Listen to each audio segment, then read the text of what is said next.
29 लोकसभा सीटें, मध्य प्रदेश की 29 लोकसभा सीटें। जरा यहां तस्वीर डालिए वॉल पर, मध्य प्रदेश की 29 लोकसभा सीटों का हाल आपको दिखाता हूं। यूं ही नहीं मैं बन जाता हूं, कुदरत के कोने कोने से खूबियां खोज लाता हूं,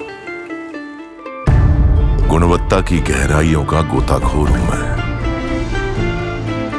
यूं ही नहीं मैं रजनीगंधा बन जाता हूं। मध्य प्रदेश में क्या तस्वीर है, जरा इसको देखिए। मध्य प्रदेश में बीजेपी को यह कहा जा रहा था कि भाई नुकसान हो जाएगा, बहुत सारी बातें चली, लेकिन मध्य प्रदेश में हमारा सर्वे कह रहा है कि बीजेपी 28 से 29 सीटें मध्य प्रदेश में जीत सकती है, यानी क्लीन स्वीप है मध्य प्रदेश।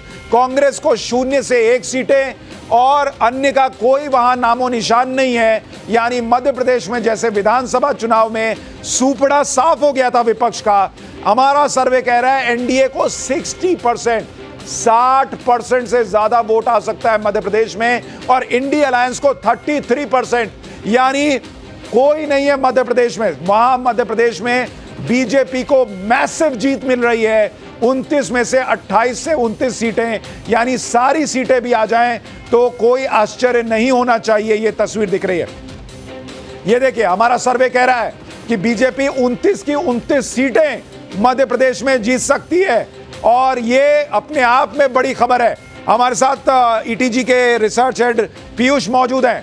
पीयूष भाई, ये एक सीट जो आप कह रहे हैं कि हो सकता है कांग्रेस को मिल जाए, ये एक सीट कौन सी हो सकती है?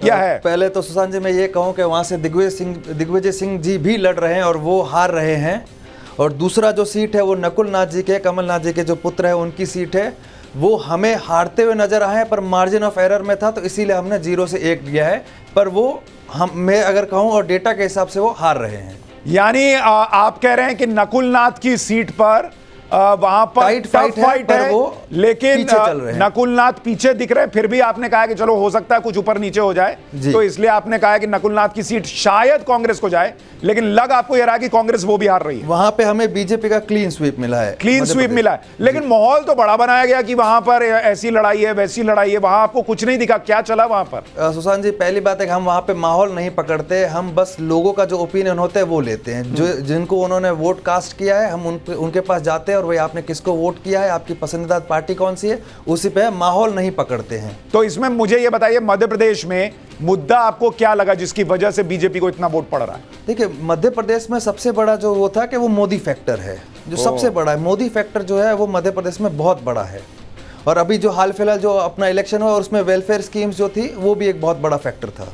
यानी लाभार्थी वाला जो वोट बैंक है वो अभी भी नरेंद्र मोदी का इंटैक्ट है। महिलाओं का जो महिलाओं का, ये देखिए, ये बड़ा फैक्टर है कि महिलाओं का जो वोट है नरेंद्र मोदी का वो अभी भी इंटैक्ट है। और आप देखिए, जब हम 178 सीटों के रुझान बता चुके हैं, एनडीए ऑलरेडी 91 पर पहुंच गया है।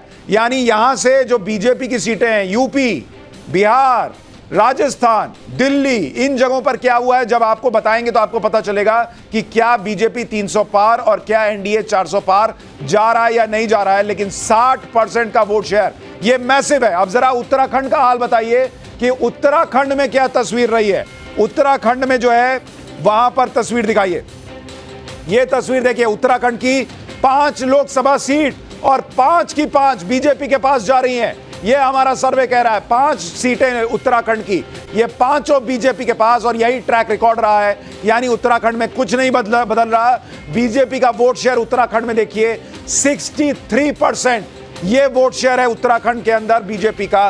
कांग्रेस 33% पर है और अन्य यहां पर 4% पर है। यानी उत्तराखंड हमेशा की तरह बीजेपी के साथ, नरेंद्र मोदी के साथ इंटैक्ट बना हुआ है।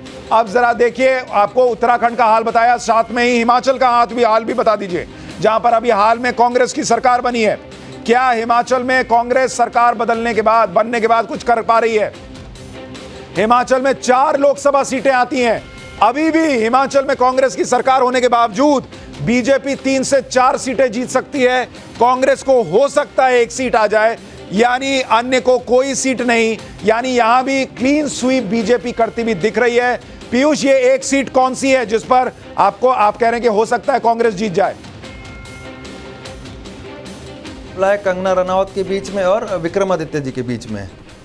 तो वहां आपको टफ फाइट लग रही है मंडी की बिल्कुल सीट। टफ फाइट है, ये नेक टू नेक फाइट है। नेक टू नेक है, यहां आप किसी को ऊपर नीचे नहीं कह पा रहे। जी जी जी। यानी बड़ी ब्रेकिंग न्यूज है भाई, ये कंगना रनौत जिन्हें इस बार मैदान में उतारा गया बीजेपी की तरफ से, कंगना रनौत की सीट फंसी हुई है बॉस। हमारा एग्जिट पोल कह रहा है कि कंगना रनौत जो है उनकी सीट वो हार भी सकती हैं। ये अपने आप में बड़ी बात है कि वो हार भी सकती हैं, जीत भी सकती हैं, लेकिन हमारा सर्वे कह रहा है कि ये मामला किसी भी तरफ जा सकता है। ये इस वक्त मंडी की सीट का हाल है। और अगर आप हिमाचल प्रदेश का वोट शेयर दिखाएं, हिमाचल प्रदेश का जरा वोट शेयर दिखा दीजिए। हिमाचल प्रदेश में जो वोट शेयर है, बीजेपी 61% वोट हिमाचल प्रदेश में अभी भी जीतती दिख रही है, जबकि वहां कांग्रेस की सरकार है और कांग्रेस 34% पर है, वहां पर अन्य को 5%। यानी अगर आप देखेंगे साफ साफ दिख रहा है कि बीजेपी और नरेंद्र मोदी का जो फैक्टर हमने देखा है जिन राज्यों में चलता हुआ, वहां तो चल ही रहा है। एग्जिट पोल कह रहा है कि दक्षिण के राज्यों में भी बीजेपी बेहतर परफॉर्म कर रही है, यह तस्वीर निकल कर आ रही है। और अभी 187 सीटों का हमने रुझान आपको बता दिया है एग्जिट पोल का। उसमें एनडीए 99 पर है, इंडी अलायंस 65 पर है और अन्य को 23। अब जरा जम्मू कश्मीर का हाल दिखाइए। 370 हटने के बाद जम्मू कश्मीर में विकास की बातें हुई। जम्मू कश्मीर में 5 लोकसभा सीटें, एनडीए को 2, इंडी अलायंस को 2 से 3 और जेके पीडीपी को 1 सीट आ सकती है, अन्य के खाते में 0। यानी यहां पर भी बीजेपी जो है या एनडीए अलायंस कह लीजिए, वो जम्मू कश्मीर में भी सीटें गेन करता दिख रहा है। एनडीए को 24% वोट, इंडी अलायंस को 41%, पीडीपी को 21% और अन्य को 14% वोट शेयर ये मिलता दिख रहा है जम्मू कश्मीर के अंदर। तो अगर इन सारों को, जम्मू कश्मीर को भी आप जोड़ देंगे तो एनडीए अलायंस जो है वो 100 के पार चला जाता है। उसकी सीटों का आंकड़ा 192 सीटों में से 192 में एनडीए 101 और इंडी अलायंस जो है वो 67 के आसपास जो है वो नजर आ रहा है। हमारे साथ कुछ और मेहमान भी जुड़ गए हैं, लेकिन आकाशदीप मुनि भी हमारे साथ हैं। आकाशदीप मुनि जी, अभी तक जो सर्वे दिख रहा है हमारा, उसमें दक्षिण में बीजेपी बेहतर कर रही है और साथ ही हिमाचल, उत्तराखंड, मध्य प्रदेश में क्लीन स्वीप दिख रहा है।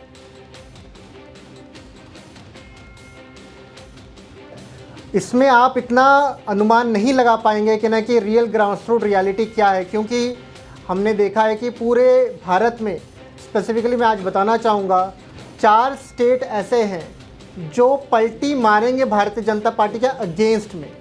बिहार, कर्नाटका और एक वेस्ट बंगाल है और हाँ महाराष्ट्र। These 4 states. और सबसे बड़ी बात ये कि ना कि पंजाब और दिल्ली में पहली बार इंडी अलायंस का खाता खुलेगा और जम के खुलेगा। और पंजाब में 13-0 की बढ़त रहेगी इंडी अलायंस की। मैं ये नहीं बोल रहा हूँ कि 13-0 सारे आम आदमी पार्टी के आ जाएंगे, पर 13-0 रहेगा।